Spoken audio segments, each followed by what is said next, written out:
अहिल्यानगर शहरातील मुकुंदनगर गोविंदपुरा येथील रस्त्यांची अत्यंत बिकट अशी अवस्था झाली असून या रस्त्याचं काम तात्काळ पूर्ण करा अशी मागणी करत नगरसेवक शम्स खान यांनी आयुक्तांना निवेदनाद्वारे आंदोलनाचा इशारा दिलाय।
अहिल्यानगर शहरातील मुकुंदनगर आणि गोविंदपुरा परिसरातील मुख्य व अंतर्गत रस्त्यांची अत्यंत दयनीय अशी अवस्था झाली आहे। नागरिकांना रोजच्या प्रवासात मोठ्या अडचणींचा सामना यामुळे करावा लागतोय आणि याच पार्श्वभूमीवर नगरसेवक शम्स खान यांनी महानगरपालिकेच्या आयुक्तांना निवेदन देत या रस्त्यांची कामं तातडीने सुरू करा अशी मागणी केली आहे, अन्यथा मनपा कार्यालयासमोर आंदोलन छेडू असा इशाराही दिलाय।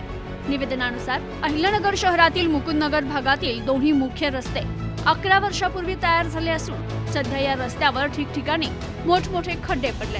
शहरातील इतर भागांमध्ये रस्त्यांची कामं सुरू असताना मुकुंदनगरच्या रस्त्यांकडे प्रशासनाचं जाणीवपूर्वक दुर्लक्ष होत असल्याचा आरोप करण्यात आलाय। तर वारंवार पाठपुरावा करूनही केवळ तात्पुरतं पॅचिंग केलं जात असून काही दिवसातच या ठिकाणी पुन्हा खड्डे पडत असल्यानं समस्या अधिकच गंभीर बनली आहे। गोविंदपुरा ते पोलीस चौकी आणि CIV कॉलनी या रस्त्यांच्या दुरुस्तीचं काम मंजूर होऊन वर्क ऑर्डर देण्यात आली आहे, मात्र अद्याप कामाला सुरुवात न झाल्यानं नागरिक संतप्त झालेत। रस्त्यावरील खड्ड्यांमुळे अपघाताचा धोका वाढलाय। नागरिकांना जीव मुठीत धरून या ठिकाणाहून प्रवास करावा लागतोय।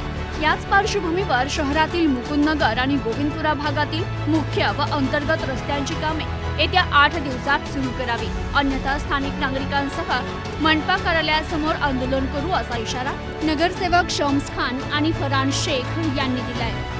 नगरसेवक शम्स खान म्हणाले, मुकुंदनगर आणि गोविंदपुरा भागातील रस्त्यांची अवस्था अत्यंत खराब झाली आहे। नागरिकांना रोज जीव धोक्यात घालून प्रवास करावा लागतोय।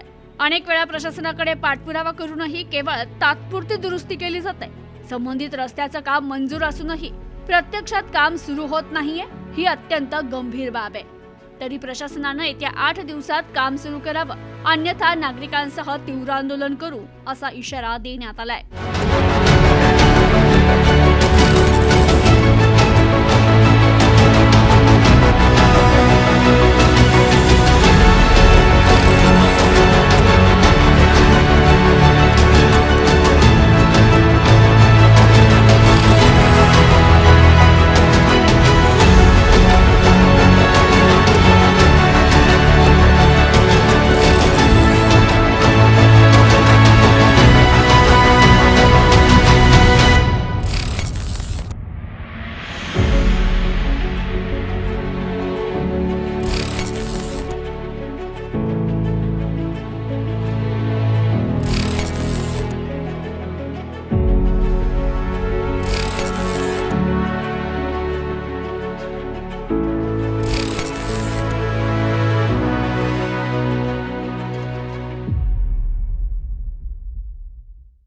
प्रतिनिधी मोहसिन शेख, न्यूज टुडे 24, अहिल्यानगर।